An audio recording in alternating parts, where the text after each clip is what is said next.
สบายดีแอดมินมีเทคนิคดีๆมานำเสนอเกี่ยวกับการ Convert ไฟล์ PDF เป็นไฟล์ Word หรือจะเป็นไฟล์ Excel หรือจะ Convert เป็นไฟล์นามสกุลอื่นก็สามารถเฮ็ดได้โดยโปรแกรมตัวนี้สำหรับลิงก์ดาวน์โหลดแม่นแอดมินได้ปาไว้อยู่เทิงคลิปแม่นให้ไปดาวน์โหลดมาแล้วก็ติดตั้งก่อนอื่นแม่นเฮาไปเปิดตัวโปรแกรมก่อนกดเข้าไปเปิดโปรแกรมขึ้นมาเมื่อทุกท่านเห็นหน้าโปรแกรมประมาณนี้แล้วให้เข้าไอคอนนี้จะมีคำว่า Edit PDF มันจะมี Merge PDF เนาะตัวนี้เราจะแปลงไฟล์ PDF เราก็เข้าคำว่า Edit PDF กดเข้าไปเลือกไฟล์ PDF ก็คือไฟล์นี้แล้วก็กด Open รอท่าคราวหนึ่งเนาะถือว่าเราสามารถเปิดไฟล์ PDF ในโปรแกรมนี้ได้แล้วหรือเราจะแปลงอยู่ในตัวโปรแกรมนี้เลยก็สามารถเฮ็ดได้แต่ในนี้เราจะ Convert ไปเป็นไฟล์ Word ให้เราเข้าคำว่าไฟล์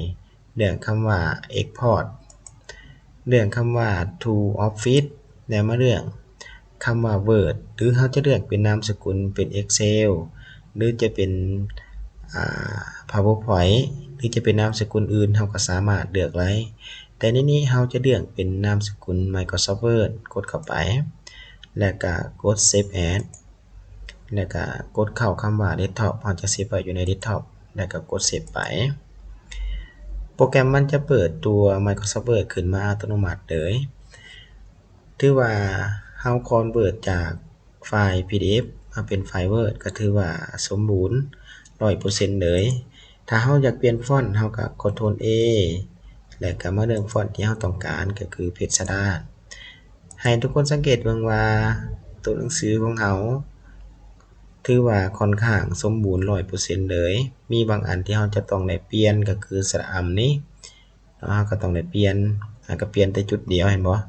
จุดอื่นก็ถือว่าสมบูรณ์ 100% เลยถ้าทุกท่านเห็นว่ามันเป็นประโยชน์ก็ขอฝากกดไลค์กดแชร์กดติดตามเพื่อเป็นกำลังใจให้แอดมินได้เฮ็ดคลิปใหม่ๆออกมาขอขอบใจ